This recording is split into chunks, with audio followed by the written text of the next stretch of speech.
Hello and welcome to Nighttime Biographies. Imagine a boy who never completed a single year of formal schooling, yet grew up to become one of the most celebrated scientists in Europe. A man who ran away from home as a teenage apprentice with nothing but the clothes on his back, yet died one of the wealthiest men in America. A printer's devil who became the friend of kings. A tradesman who revolutionized our understanding of electricity. A colonial subject who helped birth a nation. A man who never attended university yet received honorary degrees from Oxford, Cambridge, and St. Andrews.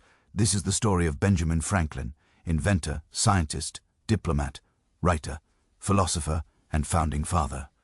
A man who proved that in the New World, genius could emerge from anywhere, unbound by the rigid hierarchies of the old.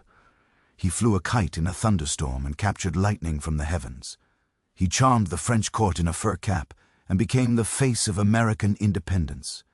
He invented bifocal glasses, the lightning rod, the Franklin stove, and the flexible urinary catheter.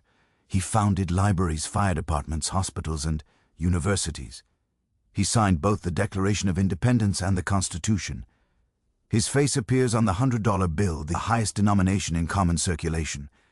Yet Benjamin Franklin began with nothing, no inheritance, no advantages, no connections, just a sharp mind, an insatiable curiosity, and a work ethic that would define American ambition for centuries to come.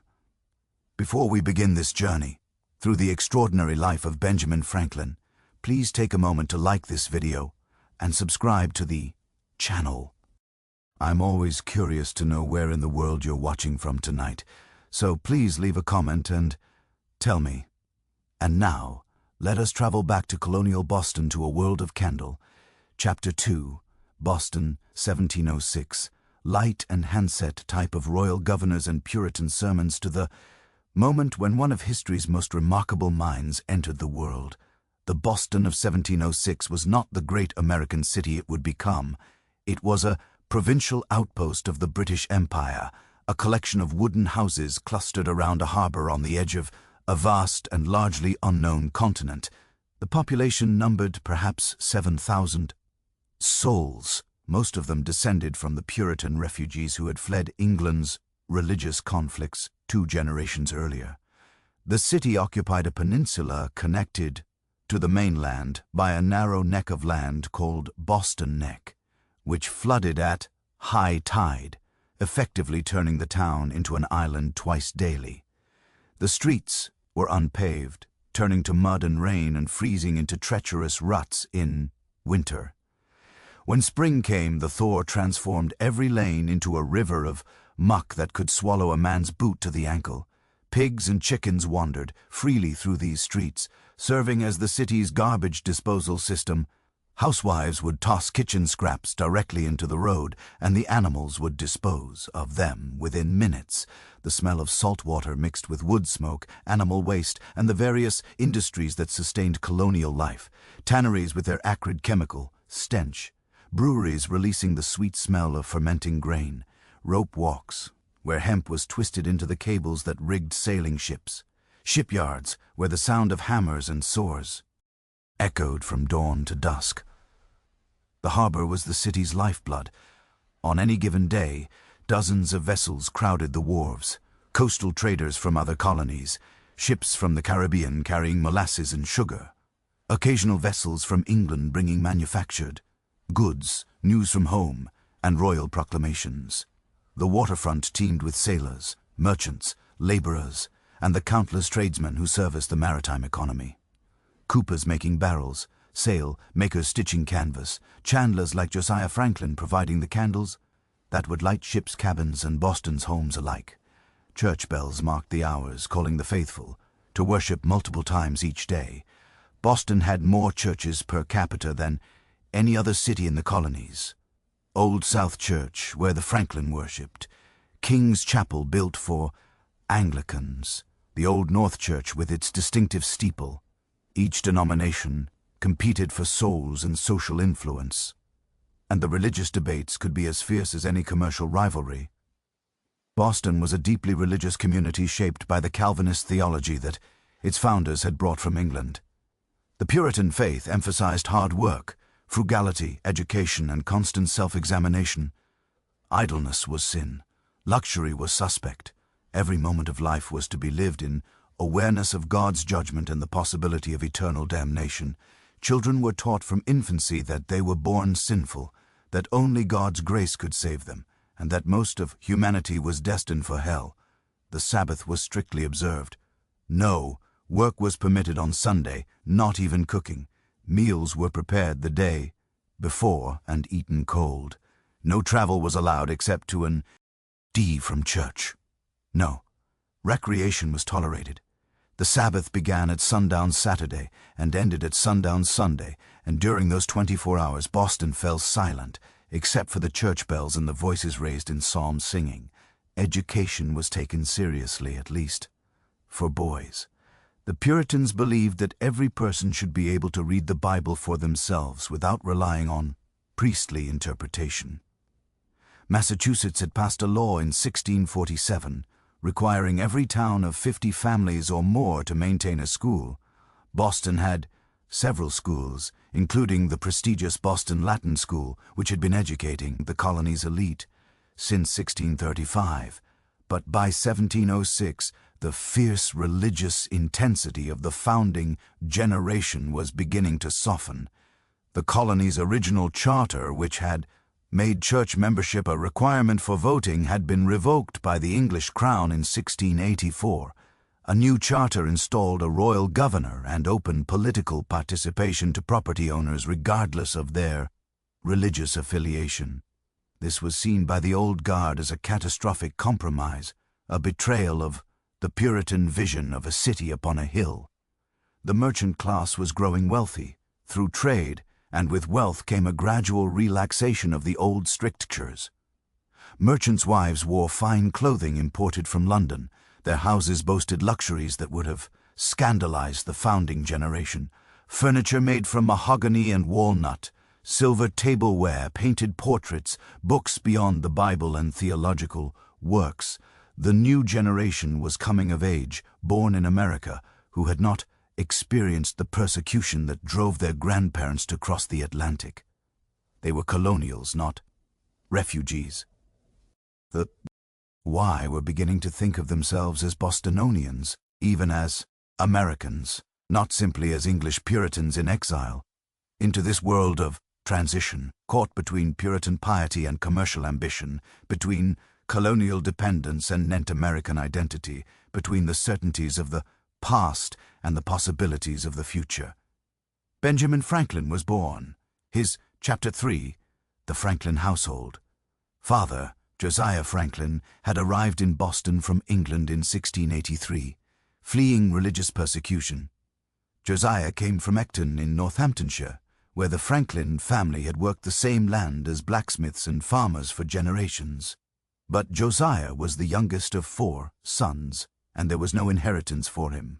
He learned the trade of a dyer, coloring cloth in the various shades that fashion demanded. More importantly, Josiah became a dissenter.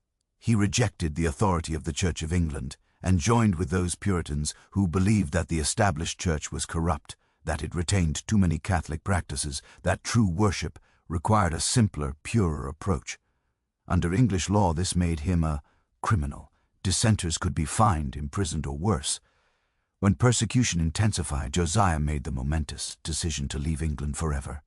He sold everything, gathered his wife and 3 children, and in 1683 boarded a ship for Massachusetts.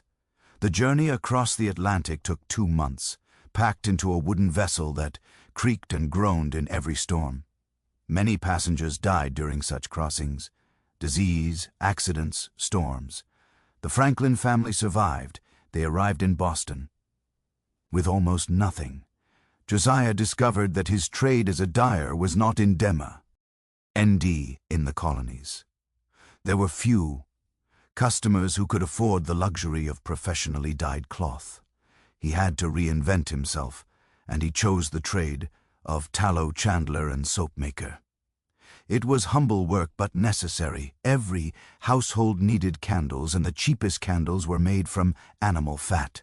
Josiah would purchase or collect fat from butchers, render it in great kettles, pour it into molds around cotton or flax wicks, and sell the finished candles. Soap was made through a similar process, mixing the rendered fat with lye made from wood ashes. The chemical reaction created a product that could clean clothes and bodies more effectively than water alone. The work was hard, the smell was terrible, and the profit margins were thin. But Josiah was industrious and frugal. He built a modest business, acquired a house on Milk Street near the Old South Church, and established himself as a respectable tradesman. His first wife and child bore him 7 children before dying in 1689, probably from complications of childbirth or one of the many diseases that claimed young women in colonial America. Josiah was left with 7 children ranging from infancy to early childhood, and he needed a wife desperately. A widower with small children could not manage alone. He remarried within months to Abaya Foulier, and this marriage would prove remarkably fruitful. Abaya would give Josiah 10 more children over the next 20 years, 17 children in total, though not all survived to adulthood. Infant mortality claimed several, as it did in most colonial families. Abaya came from Nantucket, the daughter of Peter Foulier, one of the island's pioneering settlers. Peter Foulier was a remarkable man in his own right, a miller, teacher, surveyor, and occasional poet who had learned the Wampanoag language and served as interpreter between English settlers and Native Americans. He was also a freethinker who wrote poems criticizing religious intolerance and advocating for liberty of conscience. This independent spirit passed to his daughter. Abaya was literate, which was unusual for women of her class and time. Most women, even those from respectable families, could not read beyond simple Bible verses, if that, but Abaya could read fluently, and she valued education. She would pass this love of learning to her children, particularly to Benjamin. The Franklin household on Milk Street was crowded, noisy, and perpetually short of resources. Every penny mattered. The house itself was modest, probably a 2-story wooden structure with a ground floor devoted to the tallow chandler. The workshop would have dominated the space, filled with kettles, molds, racks of drying candles, and barrels of raw fat in various stages of processing. The family lived in the rooms above and behind the shop. Privacy was impossible. Children shared beds, sometimes 3 or 4 to a mattress. In winter, they slept close together for warmth, as heating fuel was expensive and carefully rationed. In summer, the crowded sleeping quarters were stifling, the heat from below rising through the floorboards, mixing with body heat and the ever-present smell of tallow. Meals were simple and frugal. Bread and butter formed the staple, cornmeal mush, salted fish, occasionally meat, though fresh meat was a luxury, vegetables from the small garden behind the house in season. The family would gather round a large table, Josiah the head, Abaya managing, the younger children, the older children helping serve and clean. But despite the cramped quarters and modest circumstances, the Franklin household was rich in something more valuable than material comfort, intellectual stimulation. Josiah Franklin was a thoughtful man, more intellectual than his humble trade might suggest. He had received some education in England, enough to read and write competently, to engage with ideas, to think beyond the daily requirements of his trade. He loved conversation and often invited educated friends to dine with the family. Ministers debating points of theology, merchants discussing the latest news from London, craftsmen sharing observations about their trades. The conversation would range across topics that children in most tradesmen's households never heard: politics, philosophy, natural phenomena, moral questions. Young Benjamin would sit at the table, eating his simple meal, listening with intense concentration as the adults talked. He learned that ideas could be as engaging as any game, that the life of the mind was open to anyone willing to think seriously, that education was not confined to schools and universities, but could happen anywhere. People gathered to discuss important questions. His father also encouraged reading in a household where books were precious commodities. A single book might cost a week's wages for a working man. Paper itself was expensive. The leather bindings, the metal clasps, the labor of printing or copying by hand. All of this made books luxury items that only the wealthy could acquire casually. But Josiah valued education enough to sacrifice for it. He accumulated a small library, perhaps a dozen volumes in total. The Bible, of course, read daily and treated with reverence. Sermons by Puritan divines like Cotton Mather, whose writings dominated Boston's religious culture, devotional works designed to encourage godly living. But Josiah also owned Plutarch's Lives, a collection of biographies of great Greeks and Romans that would profoundly influence Benjamin's moral development. These were not Christian stories, but pagan histories, tales of men who achieved greatness through virtue, courage, and wisdom before Christ was born. The Puritans accepted such works because they demonstrated that moral truth existed across all times and cultures, that God had written His law on human hearts even before the gospel was preached. From Plutarch, the young boy learned that character was built through action, that greatness could be achieved through virtue and discipline, that the lives of the ancients offered lessons for the moderns. He read about Lyarus, who gave Sparta its laws, about Solon, who reformed Athens, about Alexander, who conquered the known world, about Cicero, whose eloquence saved the Roman Republic, about Cato, who chose death over dishonor. These stories shaped Benjamin's imagination and his aspirations. He would return to these biographies again and again throughout his life, measuring himself against the heroes of antiquity, asking himself whether his own actions would be worthy of inclusion in such a volume. Abia Franklin was a warm and capable mother, managing her enormous household with efficiency and good humor that astonished those who witnessed it. 17 children, though not all living at home simultaneously, was an overwhelming responsibility. The cooking, cleaning, mending, nursing, teaching, disciplining, the endless cycle of pregnancy and childbirth, each one carrying the risk of death. Yet a buyer managed it all while also helping with the business, serving customers in the shop, keeping the household accounts, ensuring that the family lived within their means. She was, by all accounts, a strong woman with a cheerful disposition and a sharp intelligence that her son clearly inherited. She was literate, unusual for women of her class in that era. Most women could not write their own names, signing documents with an X, but a buyer could read and write, and she passed her love of reading to her children, particularly to Benjamin. In his autobiography, Franklin would write that he could not remember a time when he could not read, suggesting that his mother taught him his letters before he could even form memories of the learning process. The Franklin household was not wealthy, but it was rich in something more valuable: intellectual stimulation, moral seriousness, and the conviction that learning and virtue mattered more than material success. These values, absorbed in early childhood, would shape everything Benjamin Franklin would later become. Every child who reached working age was an economic asset, another pair of hands to contribute to the family's survival. The older sons were apprenticed to various trades. John became a tallow chandler, like his father.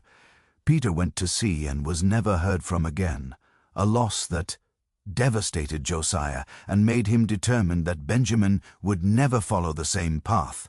James learned the printing trade in London and would return to establish Boston's fourth printing house. On January 17, 1706, Chapter 4, The Boy and the Books, Buyer gave birth to her 8th child and Josiah's 15th. They named him Benjamin, a biblical name meaning son of the right hand. He was baptized the same day at Old South Church, a Congregationalist meeting house that still stands in Boston today. The haste of the baptism reflected Puritan concerns about infant mortality in an age when perhaps 1 child in 4 died before reaching adulthood. Parents wanted to ensure their children's souls were saved should death come quickly. But Benjamin Franklin would not die young. He would live 84 years, long enough to see the world transformed and to help transform it himself.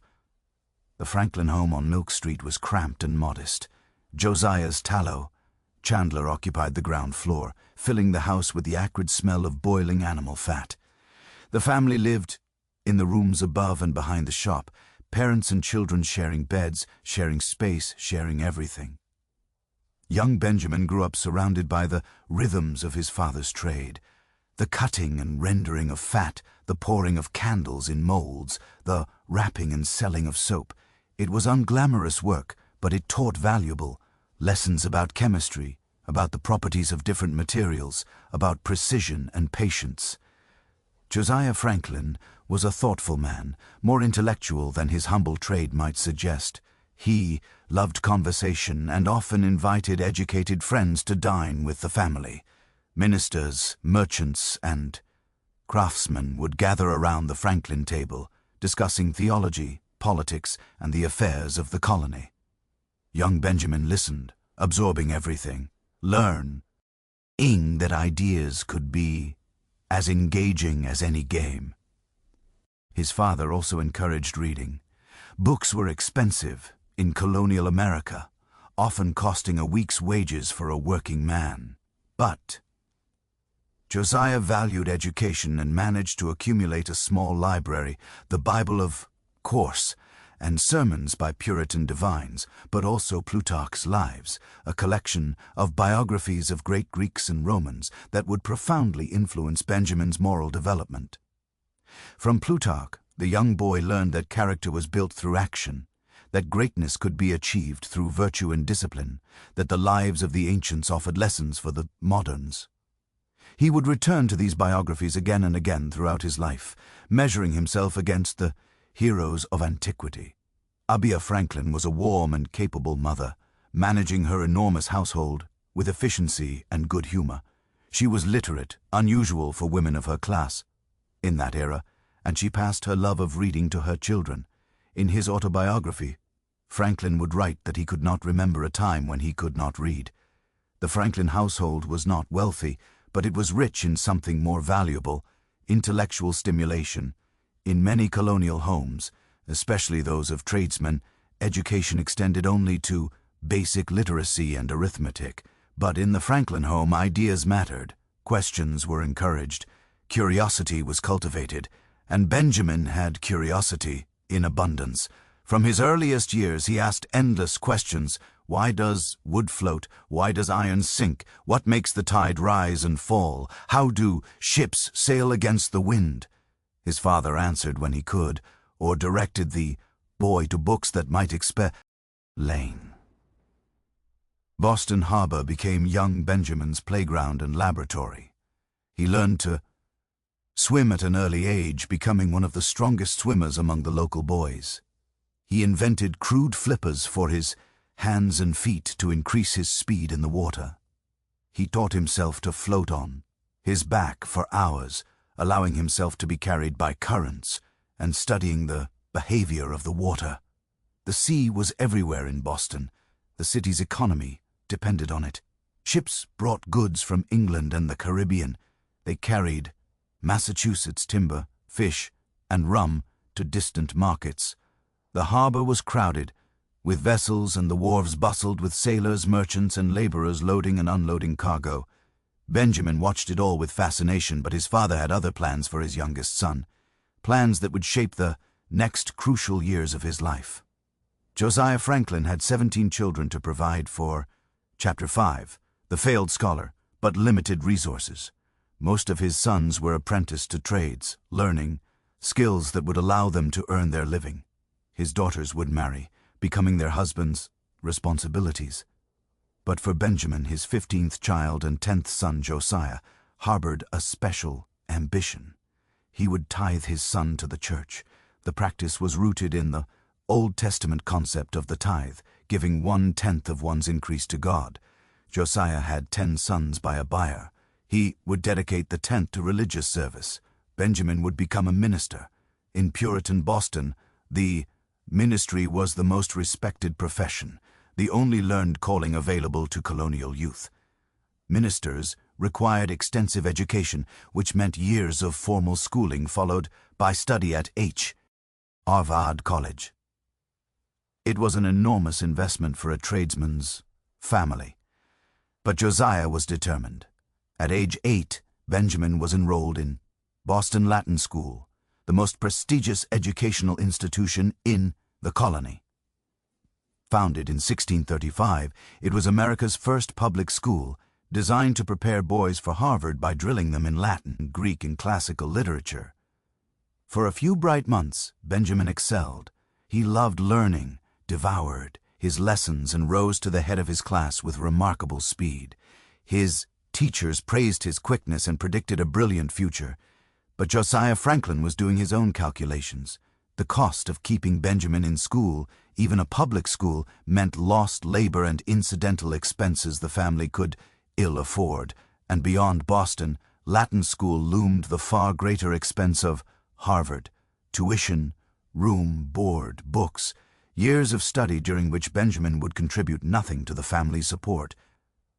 After less than a year, Josiah withdrew his son from Boston Latin School. The family simply could not afford it. He tried a cheaper alternative, enrolling 10-year-old Benjamin in a school run by George Brown L. that focused on practical subjects, writing and arithmetic, rather than Latin and theology. Benjamin did well in writing, but struggled with arithmetic, a weakness that would puzzle him later, given his facility with numbers. But even this modest schooling was brief. At age 10, Benjamin's formal education ended forever. He would never attend another school, never darken the door of a college, never earn a degree. Josiah brought his son into the family business. At 10 years old, Benjamin Franklin began working full-time in his father's tallow chandler. The work was tedious and unpleasant, cutting wicks, filling molds, tending the fires under the great kettles of bubbling fat, running errands, serving customers. The smell of rendering animal fat permeated everything, clinging to clothes and hair impossible to wash away completely. Benjamin hated it. He later wrote that he developed a strong inclination for the sea, dreaming of escape to a sailor's life of adventure and freedom. But Josiah, who had already lost one son to the ocean, refused to permit it. He was determined to find a trade that would satisfy his restless son's intelligence while keeping him safely on land. For the next year, Josiah took Benjamin on walks through Boston, visiting Chapter 6, the apprentice printer, workshops, and observing various craftsmen at their trades. They watched joiners shaping wood, bricklayers building walls, turners working their lathes, braziers casting brass. Josiah hoped something would capture his son's interest. These excursions gave Benjamin an invaluable education in practical mechanics. He observed how things were made, how to function, how skilled hands could shape raw materials into useful objects. The knowledge would serve him well in later years when he turned to invention. But nothing captured his imagination the way books did. While his father searched for the right trade, Benjamin taught himself. He spent every spare penny on books, borrowed volumes from anyone who would lend them, read by candlelight after his work was done. He discovered Bunan's Pilgrim's Progress and read it until he nearly memorized it. He found Plutarch's Lives, the same book his father owned, and immersed himself in the noble deeds of Greeks and Romans. He stumbled across Daniel Defoe's essay on projects which argued for practical improvements to society through mutual benefit organizations. The idea would stay with him. At 12 years old, Benjamin Franklin was an apprentice candle maker who dreamed in books, and then his older brother James returned to Boston with a plan that would change everything. James Franklin was 9 years older than Benjamin, old enough to have finished his own apprenticeship and established himself as a printer in London. In 1717, he returned to Boston and set up a printing shop, the fourth in the city. Printing was one of the most important trades in the colonial world. Printers produced everything from legal documents and government proclamations to books, pamphlets, and newspapers. A good printer needed literacy, mechanical skill, business acumen, and often served as a writer and editor as well. Josiah saw his opportunity. He convinced James to take Benjamin as an apprentice. And in 1718, 12-year-old Benjamin Franklin signed indentures that would bind him to his brother until he reached 21. 9 years of service in exchange for training in the printing trade, room and board, and one complete set of clothes at the end of his term. The contract was standard, but it would prove anything but ordinary. Benjamin took to printing with the passion that candle-making had never inspired. The print shop was a world of ideas made tangible. Every day brought new text to be set in type, new arguments to be composed, new knowledge to absorb. The work was physically demanding. Composing text required hours of standing, selecting individual letters from the typecase and arranging them backward in the composing stick. The press itself required strength to operate, pulling the lever that brought the paper down onto the inked type, and there was endless cleanup, washing the forms, distributing the type back into their cases. But Benjamin loved it. For the first time in his life, his work engaged both his hands and his mind. He also had access to books, far more than he could ever have afforded to buy. Customers would sometimes lend books to apprentices, or James would bring home volumes to print. Benjamin would stay up through the night, reading by candlelight, then return the books early the next morning before they were missed. He developed a method of systematic self-education that would serve him throughout his life. When he read something that impressed him, he would try to recreate it from memory, then compare his version with the original to identify his weaknesses. He taught himself to write persuasive prose by studying the elegant essays in The Spectator, Joseph Addison, and Richard Steele's influential London periodical. He would read an essay, wait several days, then try to rewrite it from memory. When he compared his version to the original, he could see where his vocabulary was limited, where his arguments lacked force, where his style was clumsy. Then he would practice those specific skills. He converted essays into poetry to expand his vocabulary, then back into prose. He scrambled the arguments and practiced rearranging them to improve his logical thinking. It was a training regimen as rigorous as any athletes applied to the craft of writing. The relationship between the two brothers was complicated. James was the master, Benjamin the apprentice. James could command and punish.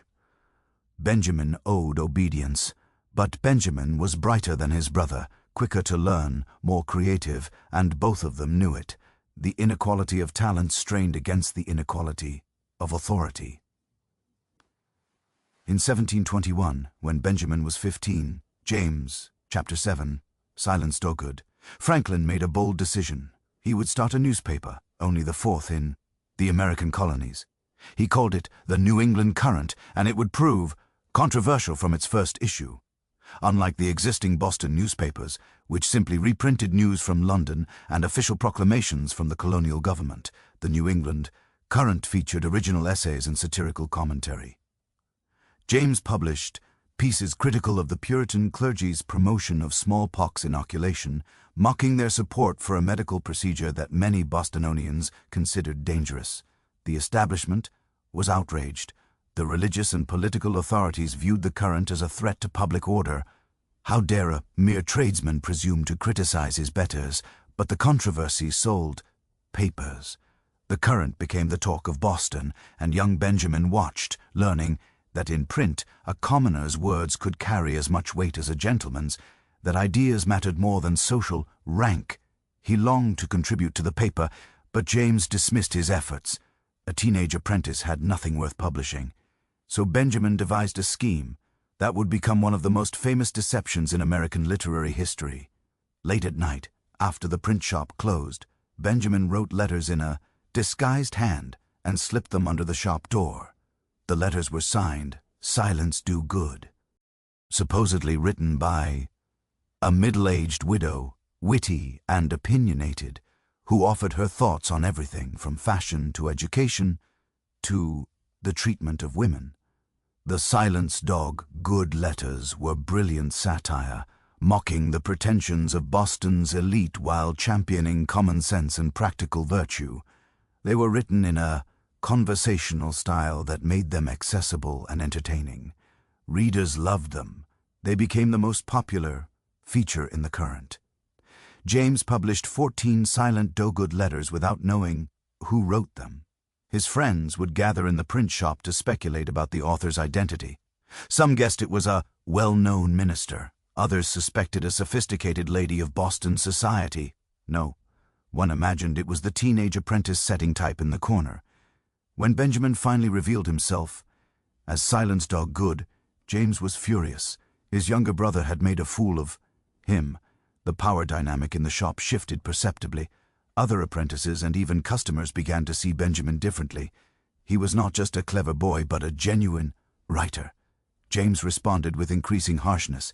He exercised his authority as master over apprentice, using physical punishment to reassert control. The beatings grew more frequent and more severe. Meanwhile, the New England Current's attacks on authority caught up with its publisher.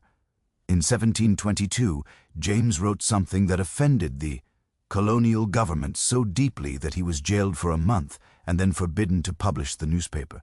The solution was to transfer the paper to Benjamin's name. At 16 years old, Benjamin Franklin became the nominal publisher of the New England Current, though everyone understood that James remained the true editor. To make the legal fiction work, James publicly cancelled Benjamin's apprenticeship indentures. But privately, he forced Benjamin to sign new secret indentures, binding him to continue serving until age 21. This gave Benjamin leverage. He was now legally free, even though James still tried to treat him as an apprentice. The contradiction could not hold. The relationship between the brothers deteriorated completely. In September 1723, Chapter 8, The Runaway. After one beating too many, 17-year-old Benjamin Franklin made a decision that would change his life. He would run away. In colonial America, breaking an apprenticeship was a serious offense. James made sure that no printer in Boston would hire his runaway brother. But Benjamin was determined. He sold some of his books to raise money for passage, and in October 1723 he boarded a boat bound for New York. He left Boston with almost nothing, a few coins, the clothes on his back, and a mind full of knowledge that no one could take away. The boat journey to New York took 3 days through rough seas. Benjamin arrived in the city, hungry, disheveled, and alone. He was 17 years old, a fugitive from his legal obligations with no connections and little money. He went immediately to the shop of William Bradford, New York's only printer, hoping for work. Bradford had no positions available, but he mentioned that his son Andrew, who ran a printing shop in Philadelphia, might need help. With nothing to lose, Benjamin decided to continue south. The journey to Philadelphia became an ordeal. He took a boat across New York Bay to Perth Amboy, but the vessel was caught in a squall and nearly capsized. Benjamin spent 30 hours soaked to the skin, bailing water before they finally reached shore. He walked 50 meters from Perth Amboy to Burlington in the rain, arriving feverish and exhausted. At Burlington, he caught a boat down the Delaware River to Philadelphia. The journey took all night, and when Benjamin finally arrived on Sunday morning, October 6, 1723, he was dirty, disheveled, and utterly spent. He had $3 in his pocket. He walked into a bakery and asked for 3 pennies worth of bread. The baker, unfamiliar with Boston currency, gave him 3 enormous puffy rolls. Benjamin tucked one under each arm and walked down Market Street, eating the third, so hungry he barely noticed how ridiculous he must have looked. A young woman standing in a doorway watched him pass and laughed at the sight. Her name was Deborah Reed, and 7 years later she would become his wife. But on that Sunday morning, Benjamin Franklin was just a bedraggled stranger stumbling through Philadelphia with bread under his arms. He followed other people to a Quaker meeting house, sat down, and promptly fell asleep during the silent worship. When he woke, he wandered to the waterfront and found a clean ale-looking house where he was given a bed. He slept for hours. The next morning, Monday, October 7th, 1723, Benjamin Franklin began to build the life that would make him famous. He found Andrew Bradford's print shop and asked for work. Bradford had no openings, but he sent Benjamin to Samuel Kimmer, another Philadelphia printer who needed help. Kimmer was an odd character, a former London printer who wore his beard long and kept the Jewish Sabbath. He hired Benjamin on the spot. Philadelphia was different from Boston. It was newer, more diverse, less bound by rigid religious orthodoxy. Founded by Quakers under William Penn's charter, the city welcomed people of all faiths. English Quakers mixed with German Lutherans, Scottish Presbyterians, Irish Catholics, and Jews. The Quaker emphasis on tolerance and practical commerce created an atmosphere of openness that contrasted sharply with Puritan Boston's stern conformity. The city itself was growing rapidly. Laid out in a grid pattern, it was more orderly than Boston's medieval tangle of streets. The Delaware River provided access to the Atlantic, making Philadelphia a major port. By 1723, the population was approaching 10,000, and the city was on its way to becoming the largest in the American colonies. Benjamin thrived in this environment. At Kimmer's shop, he demonstrated skills that surpassed his employers. He was faster at composition, more precise in his work, more knowledgeable about the technical aspects of printing. Within weeks, the employer-employee relationship had inverted. Kimmer relied on Benjamin to manage the shop. Benjamin found lodging with the Ridd family, the same household where the young woman who had laughed at him on his first morning lived. Deborah Reed was about 16, cheerful and pretty. Benjamin began courting her almost immediately with her parents' blessing. He made friends easily in Philadelphia. His wit, his learning, and his conversational skills drew people to him. He joined a philosophical society where young men gathered to debate and discuss ideas. He became known as an entertaining companion and a brilliant talker. But then Governor William Keith intervened. Chapter 9. Betrayal in London, with an offer that seemed too good to be true. Governor Keith was impressed by the articulate young printer he met through social connections. When Keith learned that Benjamin wanted to establish his own printing business but lacked the capital to buy equipment, the governor made a remarkable proposal. He would personally back Benjamin in setting up a print shop. All Benjamin needed to do was travel to London, select the best printing equipment, and purchase it using letters of credit that Keith would provide. The governor would pay all expenses and become a silent partner in the new business. It was an extraordinary opportunity, the kind that could establish a young man for life. Benjamin's father, whom he had visited briefly in Boston to attempt reconciliation, advised caution. Josiah Franklin told his son that the governor's promises seemed too generous, too unlikely to materialize. But Benjamin, 18 years old and ambitious, wanted to believe. He returned to Philadelphia, accepted Keith's offer, and in November 1724 boarded a ship for London. He carried letters of introduction that Governor Keith had promised to provide, or so he believed. The letters were supposed to be delivered to the ship before it sailed. The voyage across the Atlantic took weeks. As the ship approached the English coast, Benjamin asked the captain about the governor's letters. The captain said they were in a bag with other mail and would be sorted when they reached London. When the ship docked and the mail was finally sorted, Benjamin discovered the truth. There were no letters of credit from Governor Keith. No letters of introduction, no financial backing, nothing. Governor Keith had lied. The entire scheme was a fantasy. Perhaps something the governor genuinely intended, but had no means to execute. Keith was known for making grand promises he couldn't keep, for encouraging young men with airy assurances that came to nothing. Benjamin Franklin was stranded in London, 18 years old, thousands of miles from home, with no money, no equipment, and no prospects. It was December 1724, and he was completely alone in one of the largest cities in the world. London in 1724 was overwhelming. With a population approaching 600,000, it was by far the largest city Benjamin had ever seen. Boston had 7,000 people. Philadelphia had 10,000. London had more people in a single parish than in all of colonial Philadelphia.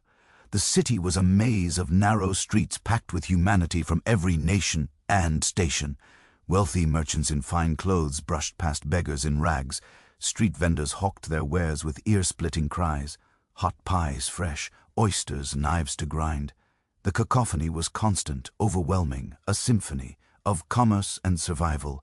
Hackney coaches clattered over cobblestones worn smooth by centuries of traffic. Sedan chairs carried wealthy ladies through streets too narrow for carriages. Porters bent double under enormous loads balanced on their backs. Apprentices ran errands, dodging between pedestrians. Pickpockets worked the crowds with practiced skill. The air was thick with cold smoke from thousands of household fires and workshops. London's famous fog was not natural mist, but a choking combination of moisture and smoke that turned buildings black, stung the eyes, and made breathing difficult on the worst days. The smell of human waste pervaded everything as the city's primitive sewage system simply dumped refuse into the Thames or collected it in cesspits that periodically overflowed. The rivers itself was both highway and sewer. Ships from around the world crowded its waters, bringing goods from India, the Caribbean, the American colonies, the Mediterranean. The docks stretched for miles, a forest of masts and rigging. But the same river received all of London's waste, making it a foul, dangerous waterway despite its commercial importance. For a young man from the colonies, it should have been terrifying. But Benjamin Franklin possessed a quality that would serve him throughout his life, an unshakable confidence in his own abilities. If Governor Keith would not support him, he would support himself. He found work immediately at Samuel Palmer's printing house in Bartholomew Close, one of the finest print shops in London. Palmer's establishment was far larger and more sophisticated than anything Franklin had seen in America. The shop employed dozens of men, operated multiple presses, and produced work of extraordinary quality for the most demanding customers. The master craftsmen there were initially skeptical of the young American. Colonials were considered provincial behind the times, crude in their skills. But Benjamin quickly demonstrated abilities that matched or exceeded those of the London journeymen. He could compose type faster than most of them, his fingers flying through the type case with practiced precision. His knowledge of the printing process was comprehensive. He understood not just the mechanical operations but the craft's finer points, which papers took ink best, how to mix ink for differ, NT purposes, how to adjust, pressure for different types of work. His finished pages were clean, precisely aligned and free of the errors that plagued less careful workers. The London pressmen had a custom that Franklin found wasteful and foolish. They drank beer throughout the workday, believing it gave them strength for the heavy labor of operating the press. Some men would consume 6 pints during a single shift, spending much of their wages in the alehouse and arriving at work half drunk. Benjamin drank only water, earning himself the nickname the Water American. He argued that beer actually weakened the body and dulled the mind, that bread provided better energy for sustained work, that sobriety allowed for better craftsmanship. His fellow workers mocked him at first, but his superior work output gradually convinced some of them. The man who drank water could lift as much, work as long, and produce better quality than those who believed alcohol was necessary for strength. From Palmer's he moved to an even larger establishment, Watts's printing house near Lincoln's Inn Fields. This was one of the great printing houses of London, employing 50 men and producing books for the most prestigious publishers. The shop occupied a multi-story building with different operations on different floors. Ground floor for the heavy presses, upper floors for composing, binding, and storage. Franklin worked in the press room, the most physically demanding position. Operating a hand press required significant strength and stamina.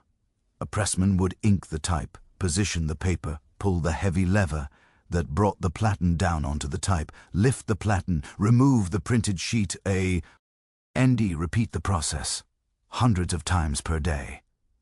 It was exhausting work that left men's backs aching and their hands blistered. But Franklin thrived on it. He was young, strong, and motivated. He worked faster and more accurately than most of his fellow pressmen, earning good wages and the respect of his employers. He lived frugally, saving his wages with the same discipline he applied to his work. While other young journeymen spent their money in taverns and gaming houses, Franklin paid his modest rent, bought simple food, and spent what little spare money he had on books. His lodgings were in a boarding house in Little Britain, a neighborhood near St. Paul's Cathedral. He rented a small room barely large, enough for a bed and a small table in a house full of other working men. The landlord provided simple meals, bread, cheese, and beer for breakfast, meat, and vegetables for dinner. Franklin often skipped the beer, saving the money and avoiding the drowsiness that followed drinking. He spent his free time exploring London's intellectual life, a world that opened up possibilities he had never imagined. London was the center of the English-speaking world's literary and scientific culture. Coffee houses served as informal universities where writers, thinkers, and dilettantes gathered to read newspapers, discuss the latest publications, and debate everything from poetry to politics. Franklin became a regular at several coffee houses, particularly those near the print shops where he worked. For the price of a cup of coffee, a man could spend hours reading newspapers and journals that would have cost a week's wages to purchase. He could listen to conversations between educated men, learn about new ideas, and sometimes contribute his own thoughts. He visited bookshops, spending hours browsing volumes he couldn't afford to buy, but could read in part while standing in the shop. Booksellers generally tolerated this practice as long as customers were respectful and didn't damage the merchandise. Franklin would memorize passages from books he particularly admired, then return to his room to transcribe them from memory, testing his recall and absorbing the author's style. He befriended other young men of intellectual ambition: James Ralph, a would-be poet who had also come from Philadelphia, Charles Osborne, and James Watson, aspiring writers who shared Franklin's love of literature. Together they formed an informal club, meeting to share their writings, critique each other's work, and discuss books they had read. During this time, Franklin wrote and printed a pamphlet titled A Dissertation on Liberty and Necessity, Pleasure and Pain. It was a work of youthful philosophy, only about 4,000 words long, but it demonstrated his ability to construct logical arguments on the deepest questions. The pamphlet argued that if God is all-powerful and all-knowing, then free will is an illusion and morality is meaningless. Everything is predetermined by God's eternal knowledge. If God knew from eternity what every person would do, then those actions could not be otherwise. Therefore, no one truly chooses to be virtuous or vicious. Vice and virtue are equally natural, equally determined by God's plan. It was clever reasoning, but it led to conclusions Benjamin would later reject as naive and dangerous. The pamphlet made him some influential friends, including William Lyon, a surgeon and amateur scientist who was impressed by the young American's reasoning ability. But it also taught Franklin a lesson about ideas. Some thoughts are better left unpublished, or at least published, with more maturity and consideration of their practical consequences. The moral relativism he'd argued for in the pamphlet would later seem to him not just wrong but harmful. If morality has no basis, if virtue is meaningless, then what prevents society from descending into chaos? Franklin would spend much of his later life developing a practical, ethical framework that avoided both religious dogmatism and moral nihilism. Despite his intellectual pursuits and steady employment, Benjamin was lonely. London offered endless distractions: theaters, pleasure gardens, taverns, brothel. But these cost money and ultimately left him feeling empty. He'd left behind Deborah Reed in Philadelphia with vague promises of marriage once he established himself. He'd written her often during his first months in London, pouring out his thoughts and feelings, describing the city, assuring her of his continued affection. But gradually the letters stopped. The distance was too great, the obstacles too numerous. He was an ocean away with no prospects of returning soon. Deborah was young and would have other suitors. Their understanding, never formalized, simply lapsed. Franklin later admitted that he felt guilty about this abandonment, recognizing that he had wronged her through his neglect. He met other women in London, had brief affairs that left no lasting impression in the historical record. The city offered plenty of opportunities for a young man to indulge his appetites, and Franklin was no saint. But these encounters, whatever they were, did not fill the void left by genuine connection. London also taught Franklin about the rigid class system that governed English society, a system far more inflexible than anything in the colonies. In America, at least in theory, a man could rise through talent and industry. In England, birth determined destiny almost absolutely. The aristocracy occupied a separate world, living in townhouses in Mayfair and Westminster, attended by armies of servants, moving in circles that ordinary tradesmen could never penetrate. Below them were the gentry, the wealthy, merchants, the professionals. Then came the skilled tradesmen like Franklin. Below them the unskilled laborers, the servants, the poor. Each class had its own dress, speech, manners, and expectations. Movement between classes was rare and difficult. A journeyman printer might become a master printer and perhaps grow modestly wealthy, but he would never be a gentleman, never be received in aristocratic society, never be considered truly respectable by those above him. Franklin observed all this with his characteristic analytical detachment, noting the absurdity of a system that judged men by birth rather than merit. The experience reinforced his belief in the American experiment, where class lines, though they existed, were more porous and negotiable. By the spring of 1726, Benjamin had decided that London, magnificent as it was, would never offer him the opportunities he sought. The city was too established, too hierarchical, too bound by tradition. Here he would always be a skilled worker, respected within his trade, but limited by it. In America, a man could rise. The opportunities there were real. The society more fluid. A printer who built a successful business could become a gentleman, could be respected, not despite his origins, but because of his achievements. He found a merchant named Thomas Denham, who was returning to Philadelphia and needed a clerk. Denham, Chapter 10, Building an Empire, offered Benjamin a job in his store, promising to teach him the merchant's trade. It meant leaving printing temporarily, but it offered passage home and the chance to learn another useful skill. Merchants could become wealthy in a way that journeyman printers never could. In July 1726, Benjamin Franklin boarded a ship bound for Philadelphia. He was 20 years old, returning with no more money than he'd left with 2 years earlier, but he was immeasurably richer in experience and knowledge. He had worked in the finest print shops in the English-speaking world, learning techniques and standards that few American printers possessed. He had conversed with London's intellectuals and observed the life of a great city. He had tested himself in the largest city on earth and not been found wanting. He had learned what he could and could not find in England. The voyage home took 11 weeks, far longer than usual due to contrary winds and storms. The ship was blown off course. Repeatedly, supplies ran low, and the crew and passengers began to fear they would run out of food and water before reaching land. Benjamin spent the time writing, recording his observations about the natural world with the same careful attention he applied to everything. He studied the ocean, noting the behavior of dolphins that swam alongside the ship. He observed how they communicated with each other through sounds and movements. He watched them hunt fish, coordinating their efforts with what seemed like intelligence and planning.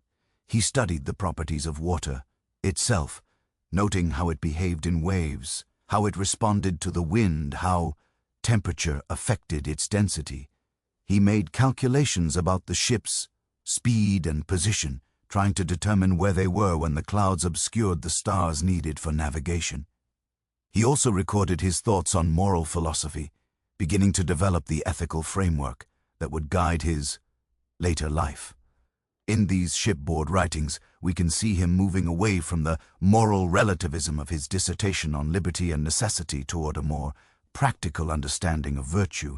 He began to articulate ideas that would later become famous, that virtue is its own reward, that doing good makes us happy, that society depends on mutual cooperation and trust, that a reputation for honesty is more valuable than immediate advantage gained through deception.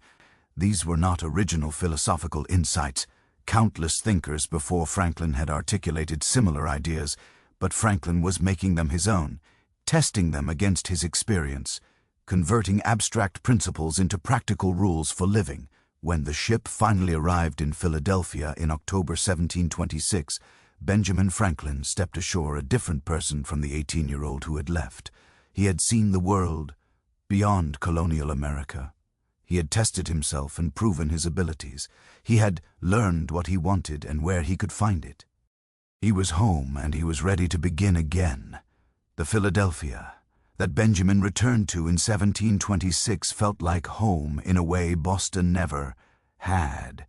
He resumed work as a printer, first in Thomas Denham's employment doing clerical work. But when Denham died suddenly a few months later, Benjamin returned to his true calling. He went back to work for Samuel Kimmer, the eccentric printer who had first employed him. But the relationship was different now. Benjamin had worked in London's finest print shops. He had skills that far exceeded anything Kimmer possessed. The arrangement could not last. Meanwhile, Benjamin discovered that his absence had cost him dearly in another way.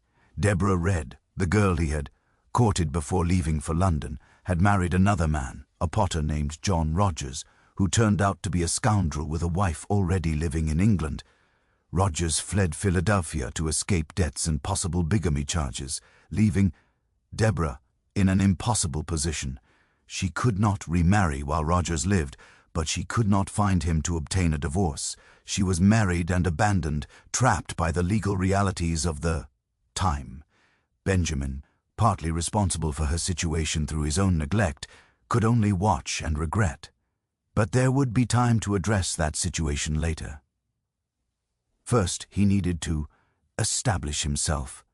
In 1727, at age 21, Benjamin made two decisions that would shape the rest of his life.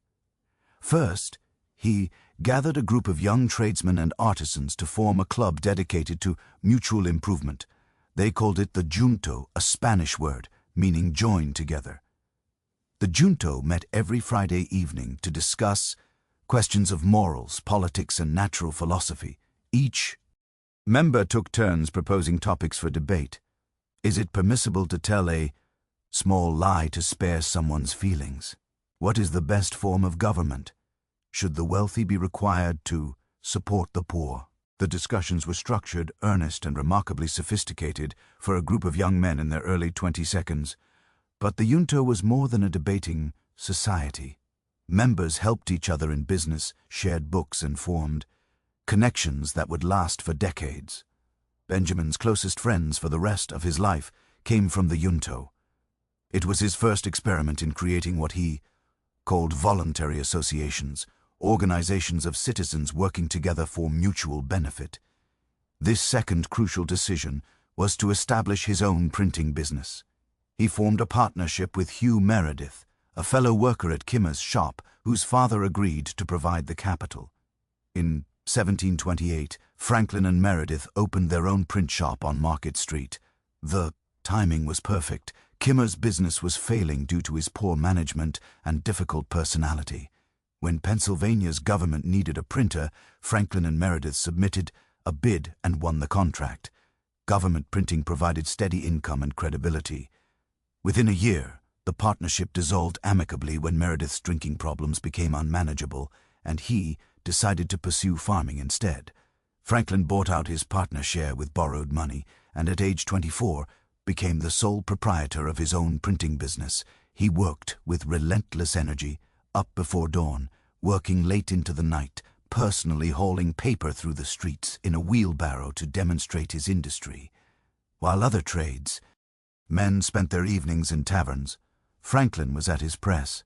His shop became known for producing the highest quality work in Philadelphia, delivered on time at fair prices.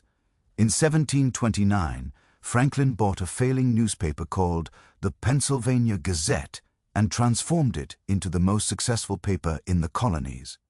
He wrote many of the articles himself, mixing news with essays, humor, and practical information. The Gazette was lively, readable, and profitable. He also began publishing pamphlets on public issues.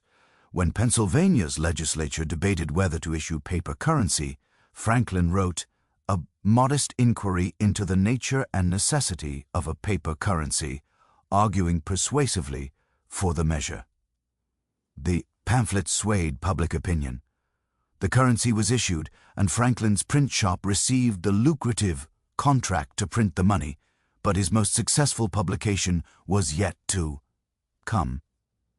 In December 1732, Franklin published the first edition of Poor Richard's Almanac, a yearly calendar filled with weather predictions, astronomical information, and pathy sayings. Poor Richard was supposedly written by Richard Sayers, a henpecked husband who needed money, but everyone knew Franklin was the real author. The almanac featured his wit, his wisdom, and his genius for memorable phrases. Early to bed and early to rise makes a man healthy, wealthy, and wise. A penny saved is a penny earned. Fish and visitors stink after 3 days. God helps them that help themselves. 3 may keep a secret if 2 of them are dead. The sayings mixed practical advice with wry humor. They celebrated industry, thrift, and common sense, while mocking pretension and laziness. They became embedded in American culture, shaping the national character for generations. Poor Richard's Almanac sold 10,000 copies a year, an extraordinary number for colonial America. It made Franklin financially comfortable and culturally influential. He continued publishing it for 25 years, and it remained profitable throughout. By his late 22s, Benjamin Franklin had achieved remarkable success. He owned the most successful printing business in Philadelphia. He published the most widely read newspaper and almanac in the colonies. He was making money, building a reputation, and positioning himself for even greater achievements. But he was also building a home. In 1730, he entered into a common-law marriage with Deborah Reed. Deborah's legal situation remained complicated. Her husband, John Rogers, was alive somewhere, which meant she could not legally remarry. But Rogers was not coming back, and the couple decided to live as husband and wife, despite the legal technicality. It was a practical arrangement, and by all accounts, a happy one. Deborah was intelligent, hard-working, and managed Franklin's household and business affairs when he traveled. She ran the print shop's retail operations, selling books, paper, and other goods. She was a full partner in the enterprise. Their household included Benjamin's illegitimate son, William, born around 1730 to a woman whose identity Franklin never revealed. Deborah raised William as her own, a generous act that speaks to her character. The couple had 2 children together, Francis and Sarah. Tragically, Francis died of smallpox at age 4, a loss that devastated both parents. Franklin's daily routine during these years established patterns that woo L to last his lifetime. He rose early, often before dawn. He spent an hour in what he called powerful thinking, planning his day and examining his progress towards self-improvement. He worked through the morning at his printing business. He took a simple lunch, usually bread and butter. He worked through the afternoon. In the evening, he read, wrote, or attended Hunto meetings. He allocated his time carefully, believing that wasted hours were lost forever. He developed a system of moral self-improvement based on 13 virtues: temperance, silence, order, resolution, frugality, industry, sincerity, justice, moderation, cleanliness, tranquility, chastity, and humility. He created a small book with a page for each virtue, marked into columns for each day of the week. Every evening he would mark his failures for that day with black dots. His goal was to achieve a clean page for each virtue before moving to the next. The project was characteristically systematic and characteristically Franklin. He never achieved perfection, but the process of trying shaped his character. The virtue he struggled with most was order, admitting that his papers and business affairs were often in disarray despite his best intentions. But by his own assessment and that of his contemporaries, Franklin's disciplined approach to self-improvement, Chapter 11, The Scientist, worked. He became known for his industry, his fairness in business, his reliability, and his intellectual curiosity.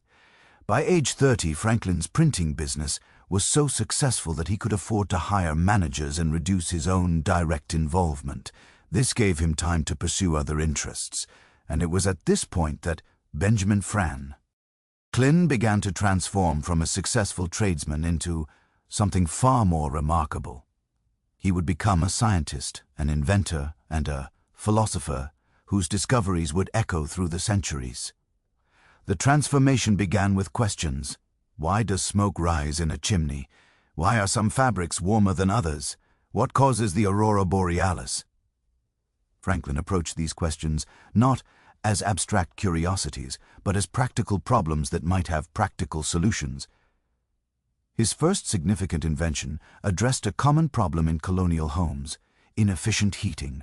Traditional fireplaces sent most of their heat up the chimney while filling rooms with smoke.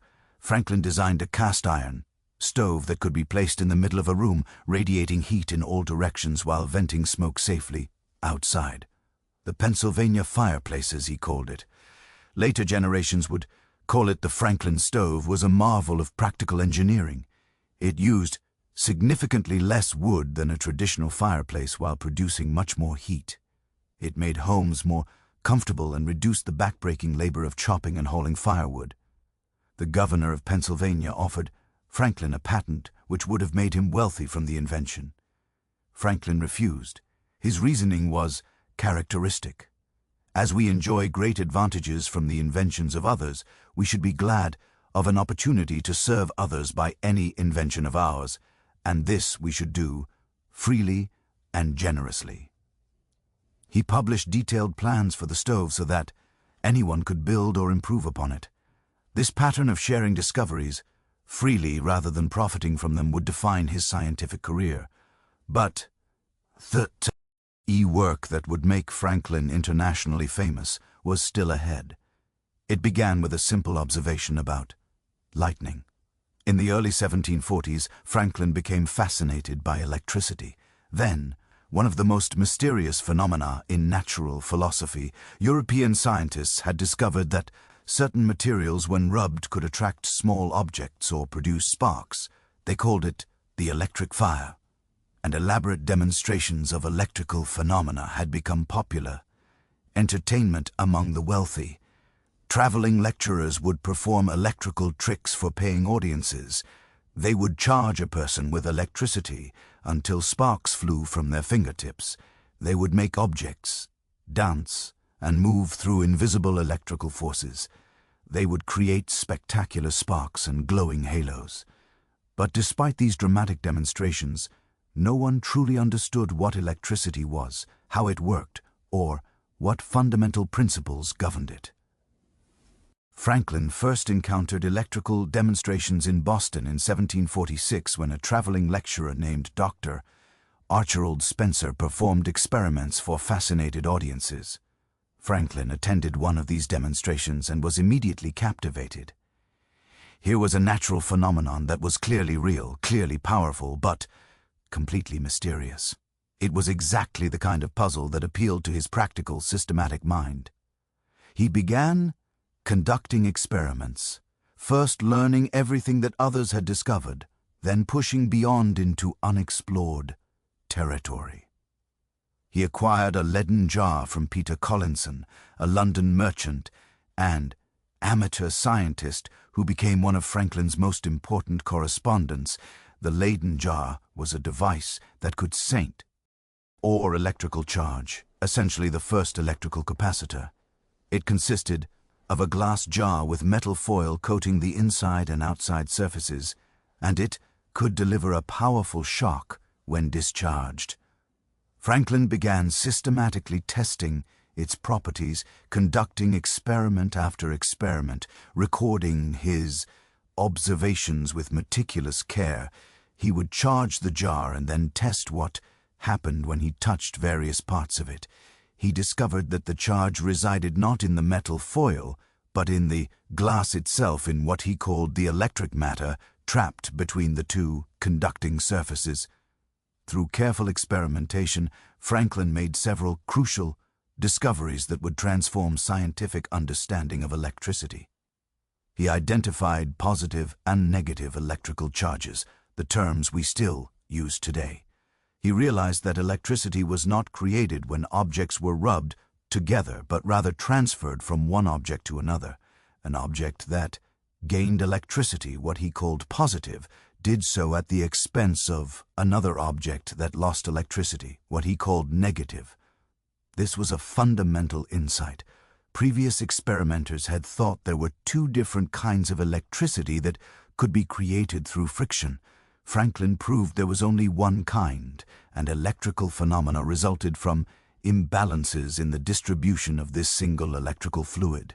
He demonstrated that electrical charge is conserved, that it flows from one place to another, rather than being created or destroyed. In a series of ingenious experiments, he showed that the total amount of electrical charge in a closed system remains constant. If one object gains a positive charge, GE, another must have lost an equal amount, becoming negatively charged.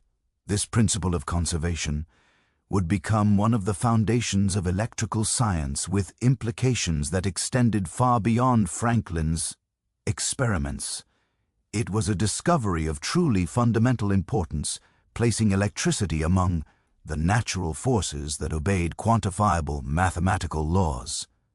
Franklin also developed the concept of electrical grounding, demonstrating that electrical charge would flow into the earth if given a conducting path.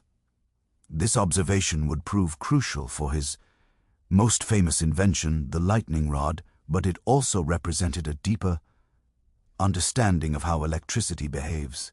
He conducted experiments showing that electrical charge concentrated at pointed objects, a phenomenon he called the power of points. When a charged object was brought near a sharp point, the electrical charge would stream off the point in what Franklin described as an electrical wind. This discovery, too, would prove essential for understanding and protecting against lightning, but the discovery that would make Franklin internationally famous came from a bold hypothesis. Lightning was electrical in nature, the same phenomenon that produced sparks when you shuffled across a carpet in winter, only on a vastly larger scale. The idea was not entirely original. Several European scientists had speculated about the possibility, but Franklin was the first to propose a practical experiment to test it definitively, and he was the first to actually conduct such a test successfully. He initially proposed using a tall pointed rod erected on a hill or tall building. During a thunderstorm, if lightning was indeed electrical, the rod should become charged and produce sparks when a grounded conductor was brought near its base. He wrote up this proposal and sent it to his London correspondents, suggesting that someone should attempt the experiment.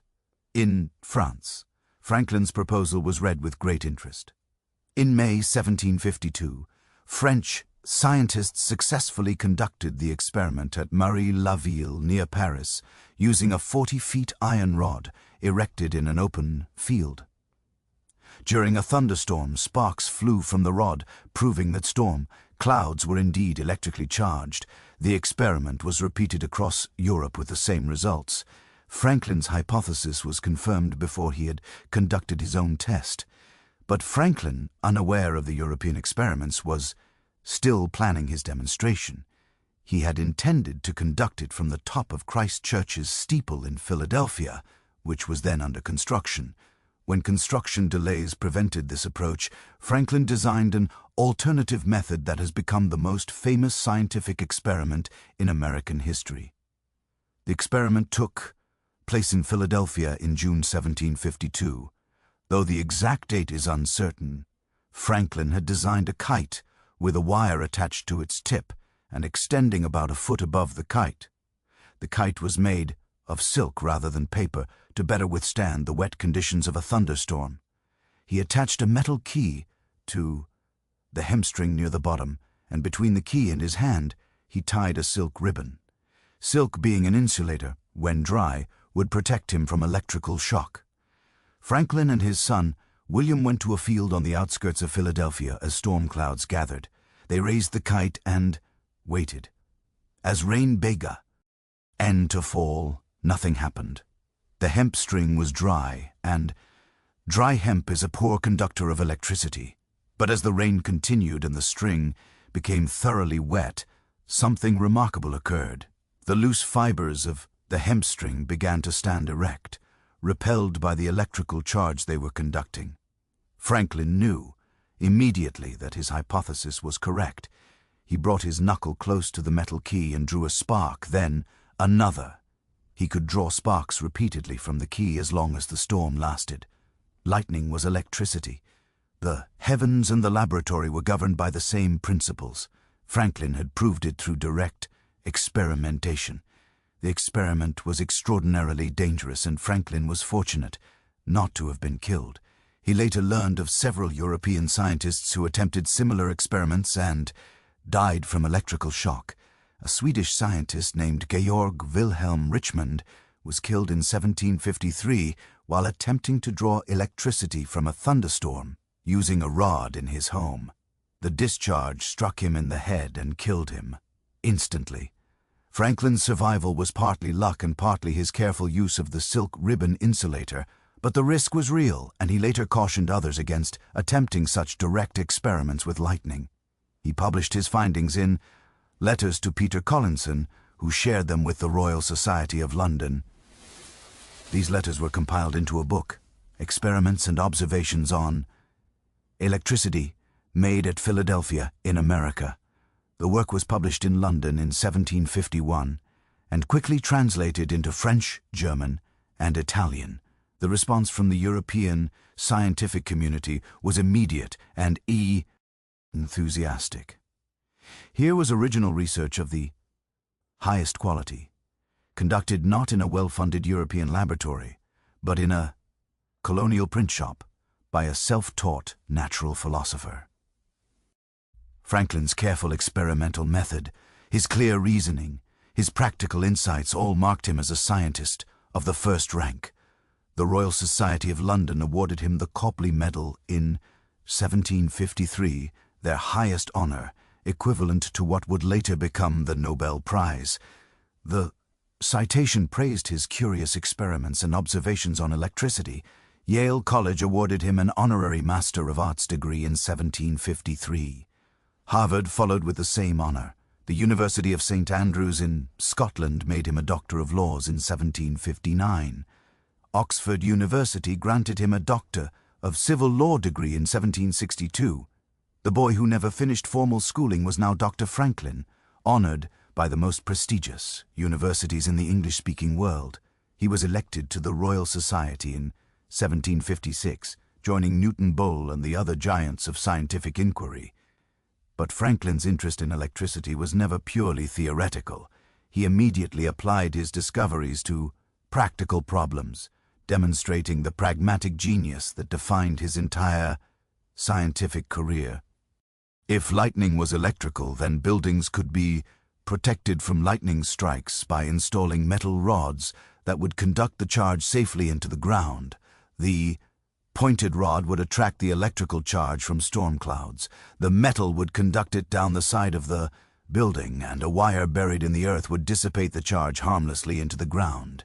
Franklin invented the lightning rod in 1752 and published instructions for installing them.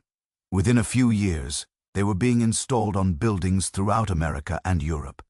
Churches, which were often the tallest structures in their communities and frequently struck by lightning, were among the first to adopt the new technology.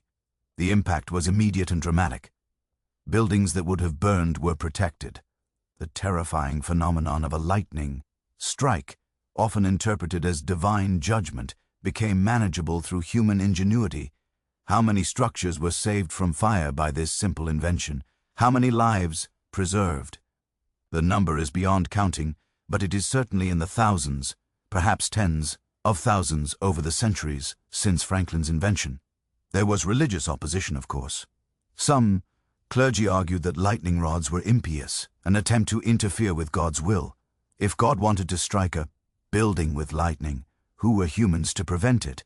But the practical benefit was so obvious that the objections faded quickly. Even the most pious recognized that using human reason to understand natural phenomena and protect human life was not contrary to God's purposes.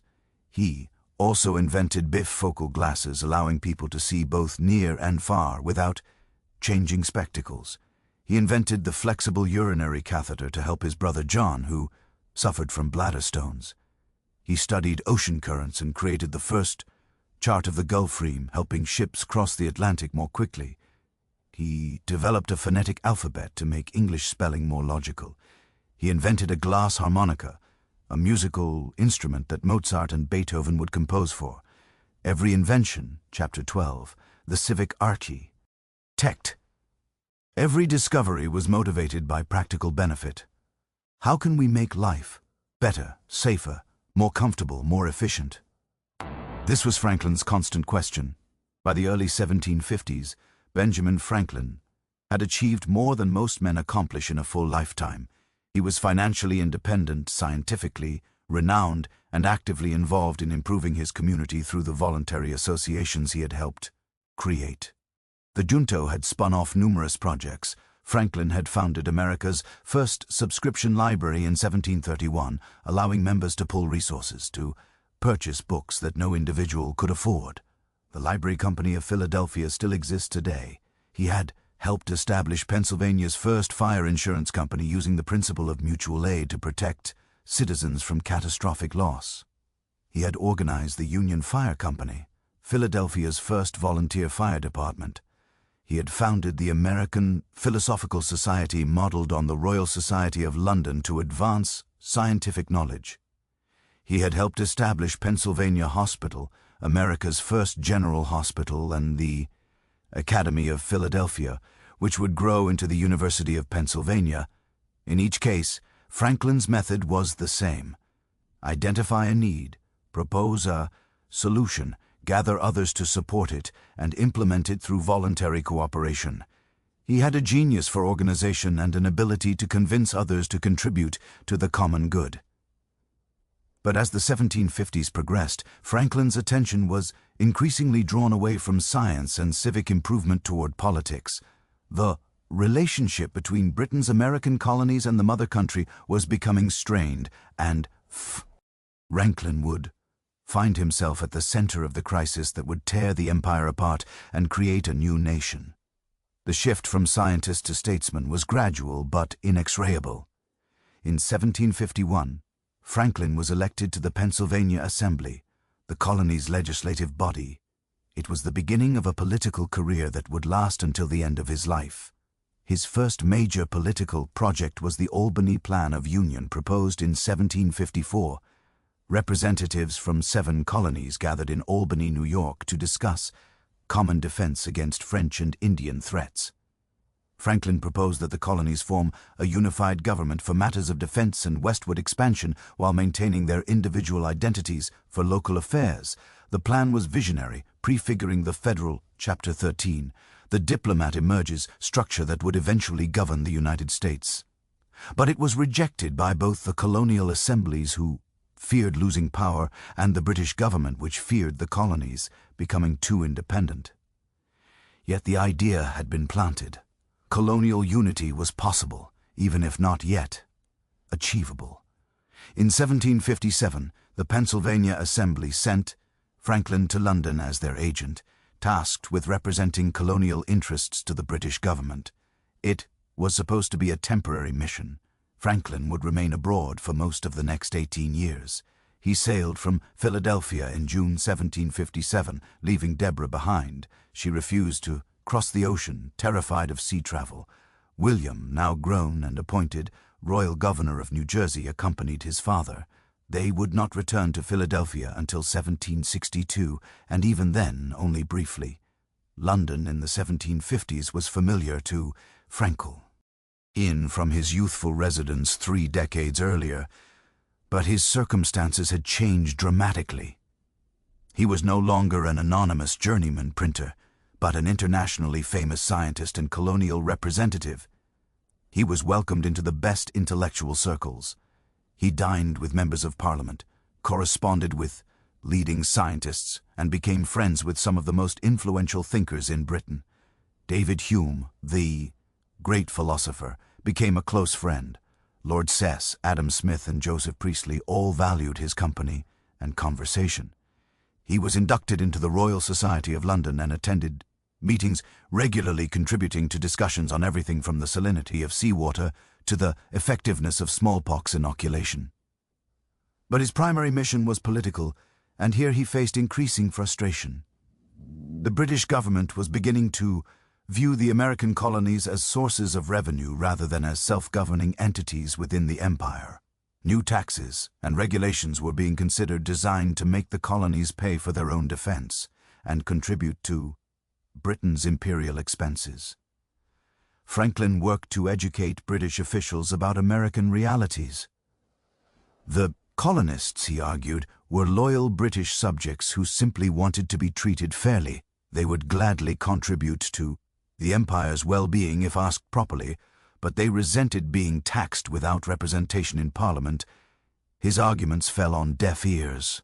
The British political class viewed Americans as ungrateful provincials who needed to be reminded of their subordinate status.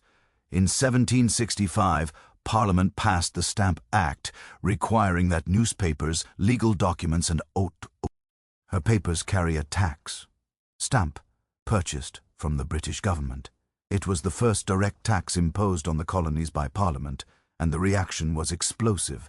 Americans rioted in the streets. They burned stamp distributors in effigy, destroyed property, and organized boycotts of British goods. The cry of no taxation without representation echoed through every colonial town.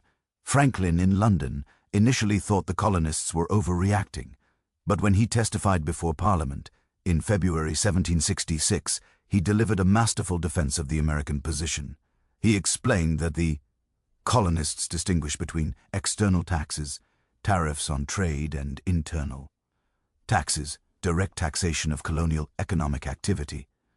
They would accept the former as regulation of trade, but viewed the latter as tyranny. His testimony was published and widely read. It helped persuade Parliament to repeal the Stamp Act, though they simultaneously passed the Declaratory Act, asserting their right to tax the colonies in all cases whatsoever. The crisis was postponed, not resolved. Franklin remained in London, hoping to bridge the growing divide between Britain and America. He continued to represent Pennsylvania and, eventually, Georgia, New Jersey, and Massachusetts as well. He was America's primary voice in London, but events were moving beyond his control. The British government continued pushing for revenue from the colonies.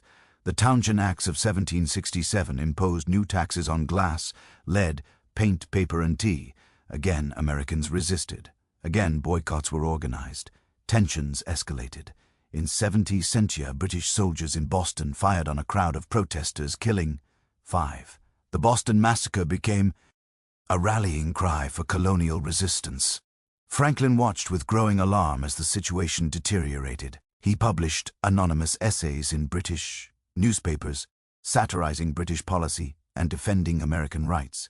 He tried to use his personal connections to influence policy, but the British government was determined to assert its authority, and American colonists were equally determined to resist. The breaking point came in December 1773, when Boston radicals disguised as Mohawk Indians dumped 342 chests of British tea into Boston Harbor to protest the Tea Act. The Boston Tea Party was an act of defiance that the British government could not ignore. Parliament responded with the coercive acts called the Intolerable Acts in America. Boston's port was closed. Massachusetts's charter was revoked. A military governor was appointed. British troops would be quartered in private homes if necessary. Franklin was in London when news of these measures arrived. He knew they would push the colonies toward rebellion. He made one final effort at reconciliation, proposing compromises that might satisfy both sides. But in January 1774, he was summoned before the Privy Council. What followed was one of the most humiliating experiences of Franklin's life. He was publicly accused of stealing letters from the Massachusetts governor and sending them to Boston to inflame resistance. He was called a thief and a liar. The Solicitor General, Alexander Wedderburn, delivered an hour-long speech attacking Franklin's character, his honesty, his loyalty to the crown. Franklin stood silent throughout the abuse, his face expressionless. Chapter 14, Forging a Nation. But inside, something broke. He had spent 18 years trying to preserve the British Empire through reasonable compromise. That effort was over. In March 1775, Franklin left London and sailed for Philadelphia. He arrived on May 5, 1775, to find that war had already begun. British troops and colonial militia had clashed at Lexington and Concord 3 weeks earlier. The American Revolution had started. At age 69, Benjamin Franklin was about to help create a nation. The Pennsylvania Assembly elected Franklin as a delegate to the Second Continental Congress the day after he arrived in Philadelphia. He immediately became one of the most influential voices in that body, second only to his fellow delegate from Virginia, George Washington. Franklin was assigned to numerous committees. He helped draft the Declaration of Independence, though the primary author was Thomas Jefferson. Franklin made several important edits to Jefferson's draft, including changing "We hold these truths to be sacred and undeniable" to the more elegant and forceful "We hold these truths to be self-evident." On July 4, 1796, the Continental Congress adopted the Declaration of Independence.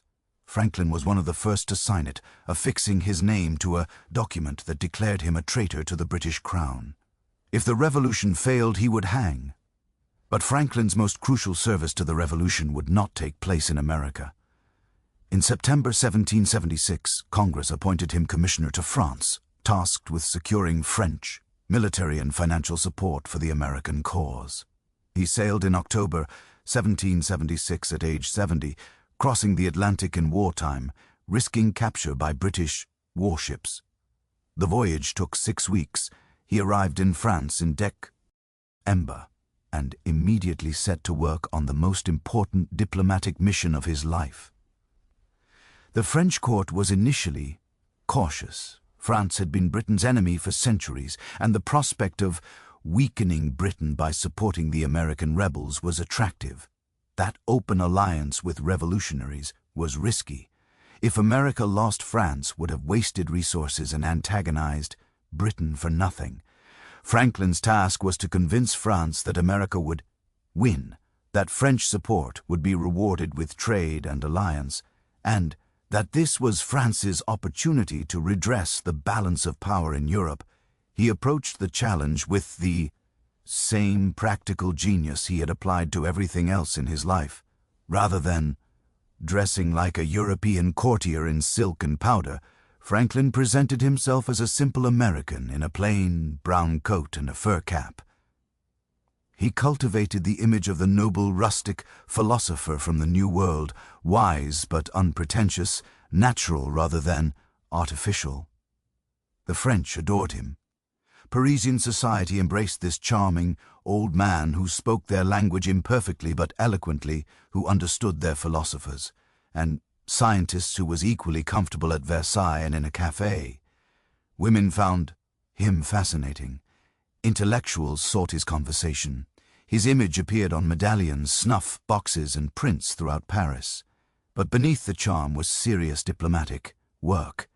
Franklin negotiated, lobbied, gathered intelligence, and cultivated relationships with every influential figure in French politics. He worked with Silas Deane and Arthur Lee, the other American commissioners, though both men proved difficult colleagues. The breakthrough came in October 1777, when news reached Paris of the American victory at Saratoga. General Horatio Gates had defeated a British army under General Burgoyne, capturing over 5,000 troops. It was proof that America could win battles against British regulars. France decided to commit. In February 1778, Franklin signed two treaties with the French government. The Treaty of Amity and Commerce established trade relations. The Treaty of Alliance bound France to military support for American independence, committing French troops, ships, and money to the American cause. It was the diplomatic triumph that made American victory possible. Without French support, the revolution likely would have failed. Washington's army was perpetually undermanned, undersupplied, and outmatched by professional British forces. French military aid, including the crucial naval support at Yorktown in 1781, tipped the balance.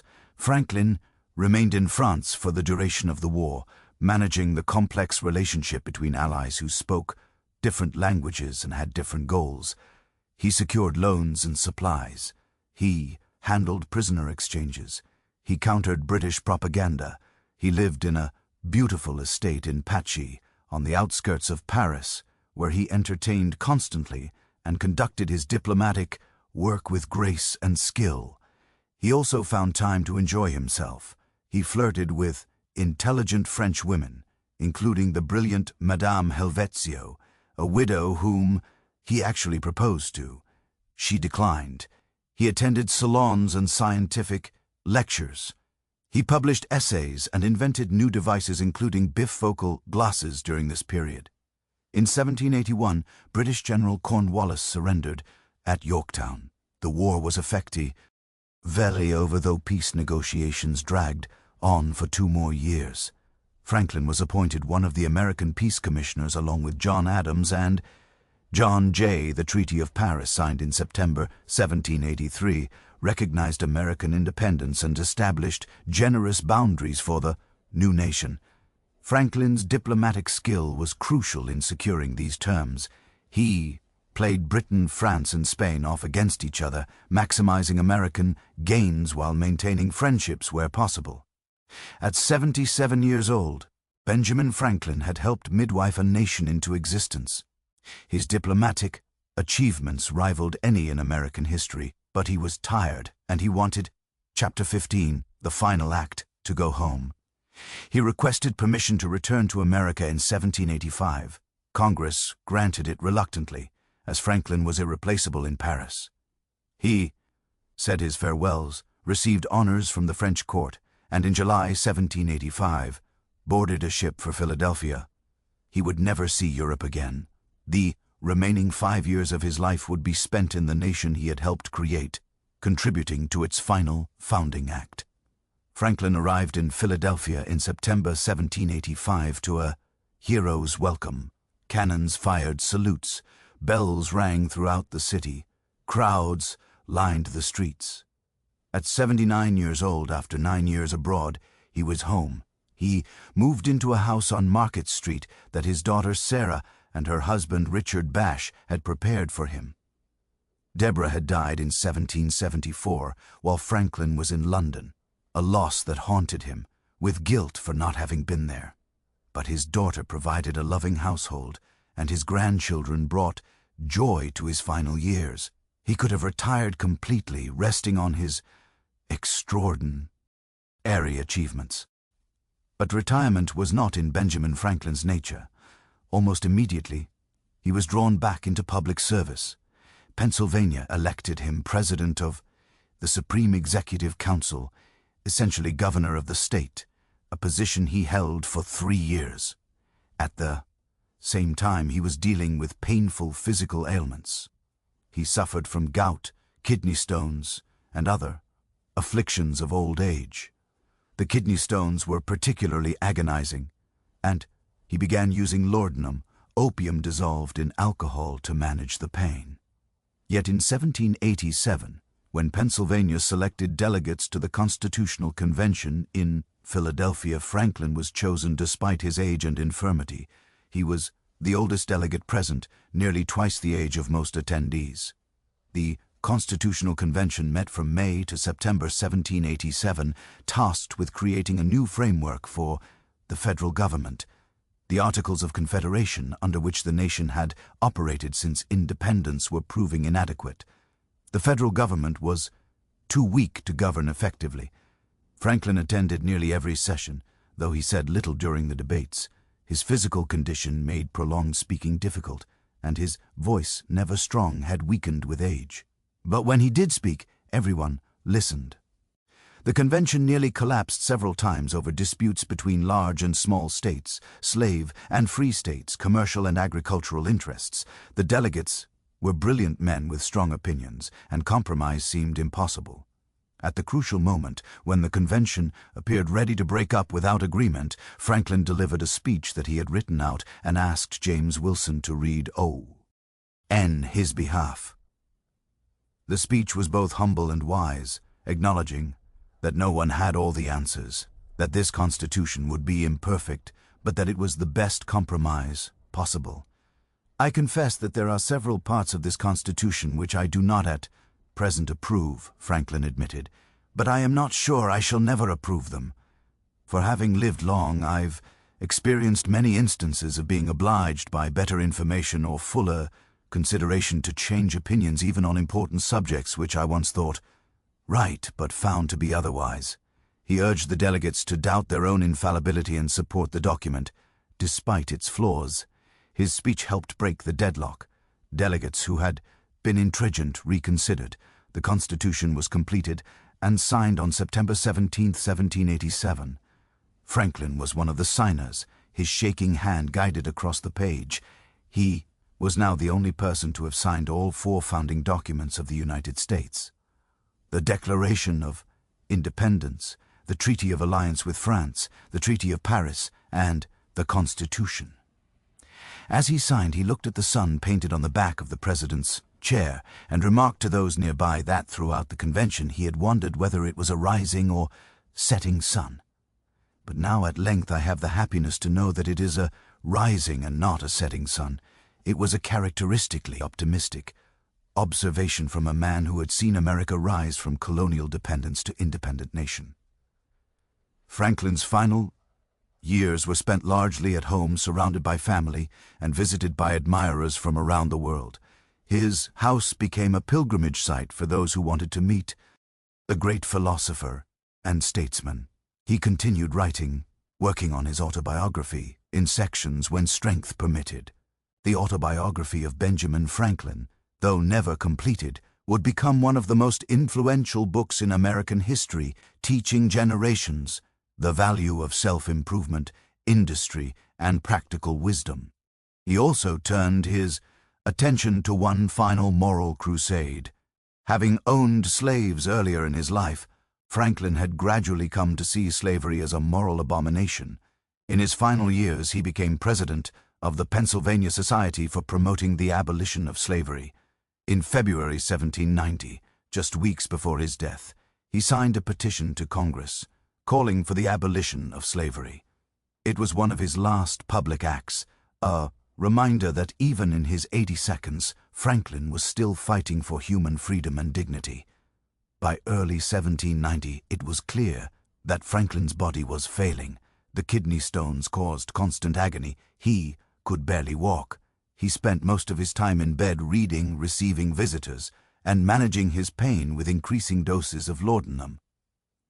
On April 17, 1790, Benjamin Franklin died in his bed at home, surrounded by family. He was 84 years old. The cause was likely complications from the kidney stones and general organ failure. News of his death spread quickly through Philadelphia and then across the nation and to Europe.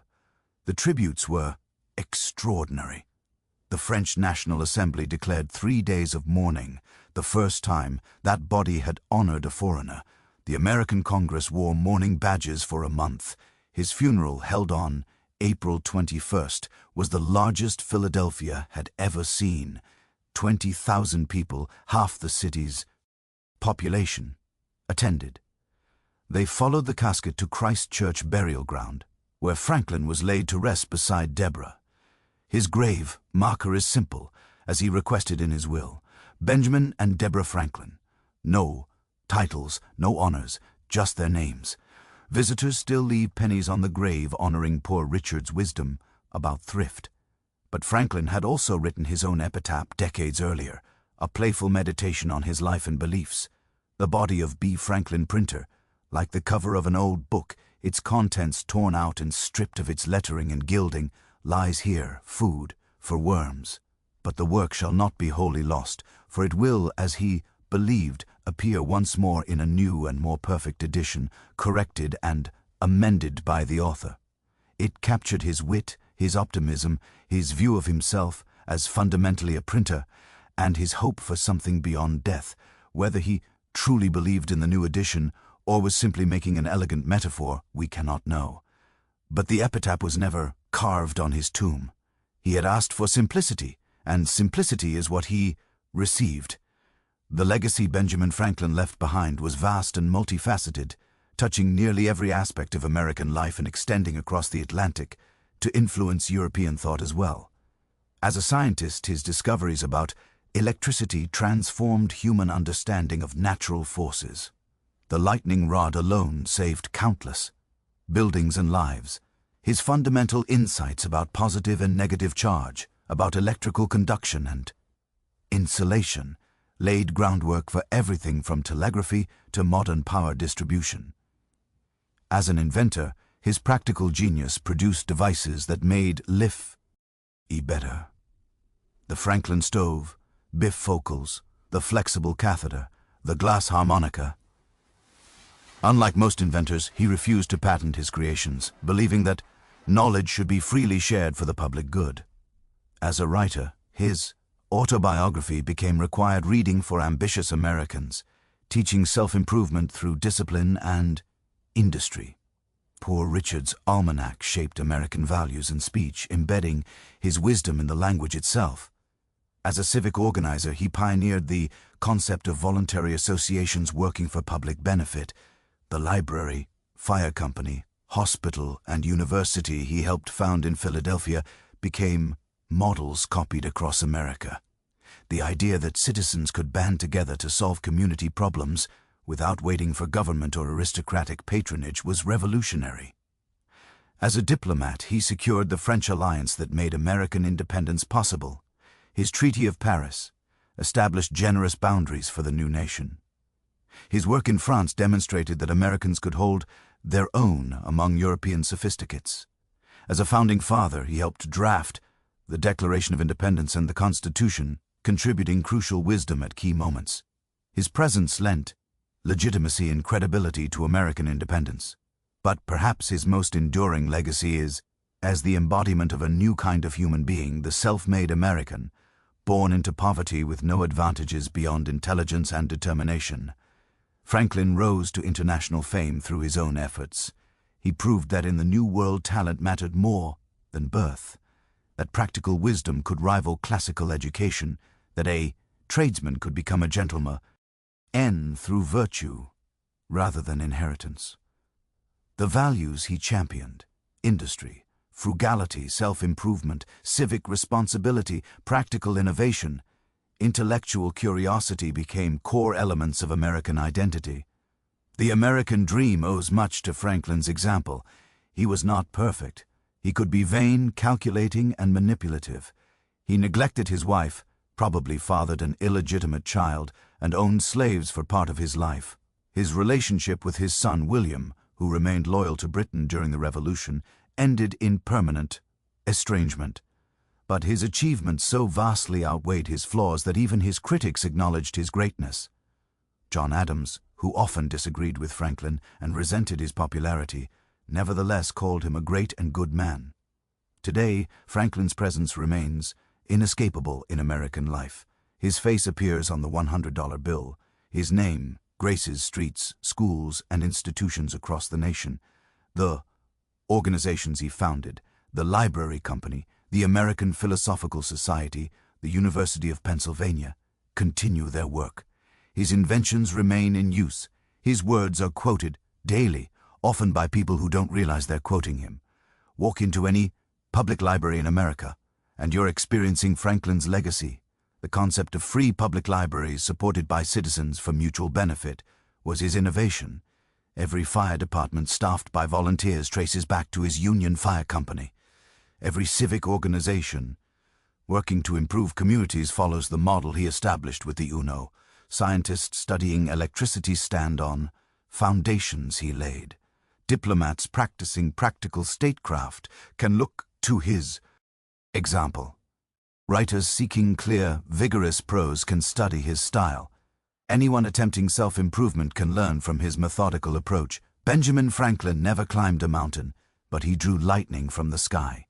He never commanded armies, but he helped win a war. He never held supreme power, but he helped create a nation. The runaway apprentice became one of the most influential human beings in history, and he did it all through curiosity, discipline, and the conviction that ordinary people working together could accomplish extraordinary things. Consider the journey we've traced tonight, from a tallow chandler shop in Boston to the salons of Paris, from a teenage runaway with bread under his arms to the friend of kings and philosophers, from Poor Richard to the sage of the American Revolution. It was a life that spanned nearly the entire 18th century that witnessed and helped create the transformation from colonial dependence to national independence. Benjamin Franklin proved that genius could emerge from anywhere, that education could be self-directed, that practical wisdom could rival academic learning, that a tradesman could become a statesman, and that one person's curiosity and effort could genuinely change the world. He was the first American celebrity, the first American scientist of international renown, and in many ways the first recognizably modern American. The values he embodied, pragmatism, innovation, self-reliance, civic duty, and the belief that tomorrow can be better than today, remains central to American identity. 230 years after his death, Benjamin Franklin's light still illuminates. His life reminds us that circumstances of birth need not determine destiny. That knowledge pursued with discipline opens doors, that service to community enriches individual lives, and that one person committed to making things better actually can. The boy who loved to read by candlelight brought electricity to the world. The apprentice who ran away with nothing built institutions that endure. The tradesman who never attended university became a doctor of philosophy in the eyes of the world's finest institutions. If you've journeyed with me through this remarkable story, please take a moment to like this video and subscribe to the channel. Tell me in the comments what aspect of Franklin's life struck you most. I read every comment and always love hearing your thoughts. Until our next journey into the past, I wish you a calm and peaceful night. Benjamin Franklin's sun was indeed rising, not setting, and in the nation he helped create, in the values he championed, in the institutions he founded, that sun still shines. Good night.